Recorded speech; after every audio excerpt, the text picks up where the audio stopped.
Senator Jinggoy Estrada nag-viral sa internet matapos kumalat ang kanyang video na nakikipagtalo sa isang babae. Ayon sa netizens, tila na overpower ng senador ang babae, kung kaya't humantong sa ganitong pagtatalo. Hindi malinaw kung paano nagsimula ang kanilang pagtatalo, ngunit maririnig sa video ang malumanay na pagpapaliwanag babae kay Estrada at sa ilang kasama nito. Sa gitna ng kanilang pag-uusap, nagkainitan nang lumapit si Estrada sa babae at saka dinuro ito. Sabi ng babae, "Huwag niyo akong hinohoy, porke senador kayo." Maririnig na, sabi ng babae sa senador. Dagdag pa ng babae, "Huwag kayong bastos, makipag-usap kayo ng maayos. Hindi porket nasa taas kayo, ganyan kayo." Sa comments section ng viral video, isang netizen ang nagkomento kung ano ang pinag-ugatan ng pakikipagtalo ng senador. Ayon sa netizen, kuha ang video sa Bray Batis, San Juan City kung saan nagtungo si Estrada para bumisita sa mga residenteng nasunugan. Ang babae raw na kausap ni Estrada ay isang opisyales sa San Juan. Nakiusap daw ito na ipagpabukas na ang pagdalaw dahil 10 oras na ng gabi nang dumating sa evacuation center ang senador. Hindi raw pumayag si Estrada kaya't nauwi sila sa pagtatalo. Agad nakarating kay Estrada ang video, kalakip ang mga negatibong komento sa kanya ng netizens. Naglabas ng official statement si Estrada nitong gabi ng Biyernes, August 23, para sagutin ang anyay mapanirang akusasyon sa kanya. At ito ang pahayag ni Senator Jinggoy. Para sa kaalaman ng lahat, ang TikTok video na kumakalat ay patungkol sa isang insidenteng nangyari nitong April 18, 2024 kung saan nagtungo ako para ipapatid sa mga nasunugang residente ng Bergway, Batis, San Juan City na pansamantalang namamalagi sa isang gymnasium na mamimigay ako ng cash assistance sa kanila kinabukasan.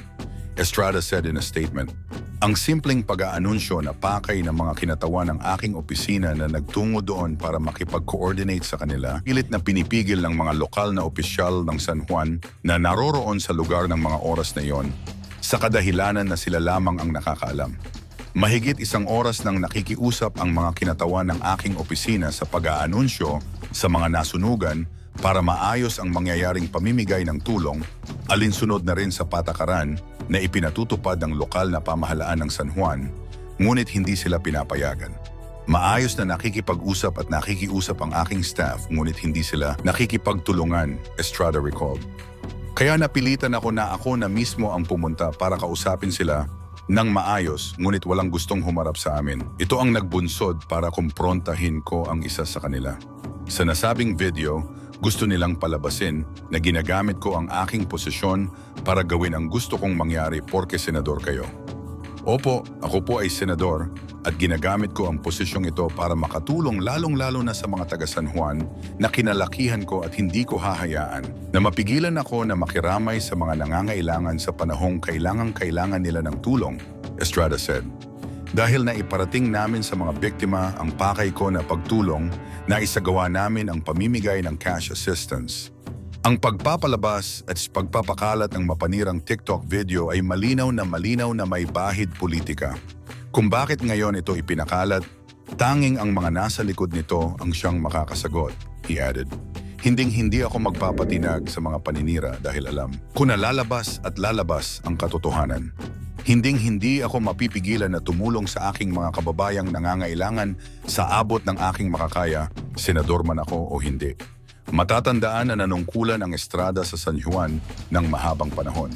Ngunit natalo ito nang tumakbo ang ngayoy mayor na si Francis Zamora. Kaya't ganun na lamang ang pagmamahal ni Senator Jinggoy sa San Juan. Para sa'yo, sino ba ang mahusay na mayor ng San Juan? Estrada ba o Zamora? Mag-comment ka naman sa video na to. Salamat. Ayon sa netizens, tila na overpower ng senador ang babae, kung kaya't humantong sa ganitong pagtatalo. Hindi malinaw kung paano nagsimula ang kanilang pagtatalo, ngunit maririnig sa video ang malumanay na pagpapaliwanag babae kay Estrada at sa ilang kasama nito. Sa gitna ng kanilang pag-uusap, nagkainitan nang lumapit si Estrada sa babae at saka dinuro ito. Sabi ng babae, "Huwag niyo akong hinohoy, porke senador kayo." Maririnig na, sabi ng babae sa senador. Dagdag pa ng babae, "Huwag kayong bastos, makipag-usap kayo ng maayos. Hindi porket nasa taas kayo, ganyan kayo." Sa comments section ng viral video, isang netizen ang nagkomento kung ano ang pinag-ugatan ng pakikipagtalo ng senador. Ayon sa netizen, kuha ang video sa Bray Batis, San Juan City kung saan nagtungo si Estrada para bumisita sa mga residenteng nasunugan. Ang babae raw na kausap ni Estrada ay isang opisyales sa San Juan. Nakiusap daw ito na ipagpabukas na ang pagdalaw dahil 10 oras na ng gabi nang dumating sa evacuation center ang senador. Hindi raw pumayag si Estrada kaya't nauwi sila sa pagtatalo. Agad nakarating kay Estrada ang video, kalakip ang mga negatibong komento sa kanya ng netizens.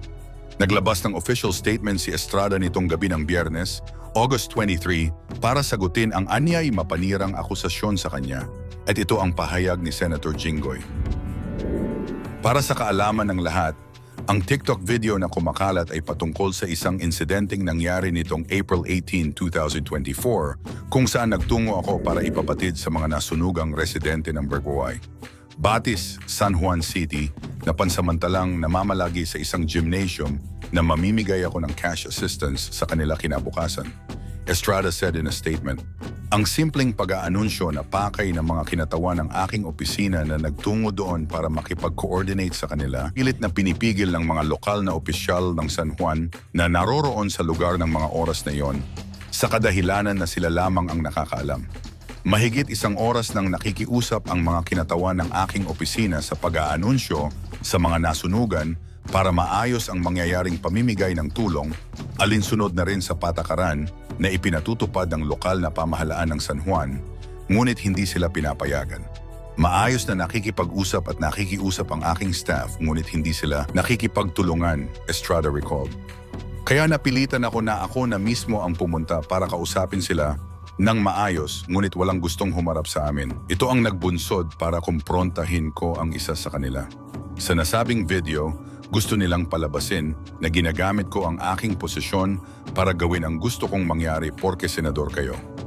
Opo, ako po ay senador at ginagamit ko ang posisyong ito para makatulong lalong-lalo na sa mga taga San Juan na kinalakihan ko at hindi ko hahayaan na mapigilan ako na makiramay sa mga nangangailangan sa panahong kailangan nila ng tulong," Estrada said. "Dahil na iparating namin sa mga biktima ang pakay ko na pagtulong, na isagawa namin ang pamimigay ng cash assistance. Ang pagpapalabas at pagpapakalat ng mapanirang TikTok video ay malinaw na may bahid politika. Kung bakit ngayon ito ipinakalat, tanging ang mga nasa likod nito ang siyang makakasagot," he added. "Hinding-hindi ako magpapatinag sa mga paninira dahil alam ko na lalabas ang katotohanan. Hinding-hindi ako mapipigilan na tumulong sa aking mga kababayang nangangailangan sa abot ng aking makakaya, senador man ako o hindi." Matatandaan na nanungkulan ang Estrada sa San Juan ng mahabang panahon. Ngunit natalo ito nang tumakbo ang ngayoy mayor na si Francis Zamora. Kaya't ganun na lamang ang pagmamahal ni Senator Jinggoy sa San Juan. Para sa'yo, sino ba ang mahusay na mayor ng San Juan? Estrada ba o Zamora? Mag-comment ka naman sa video na to. Salamat.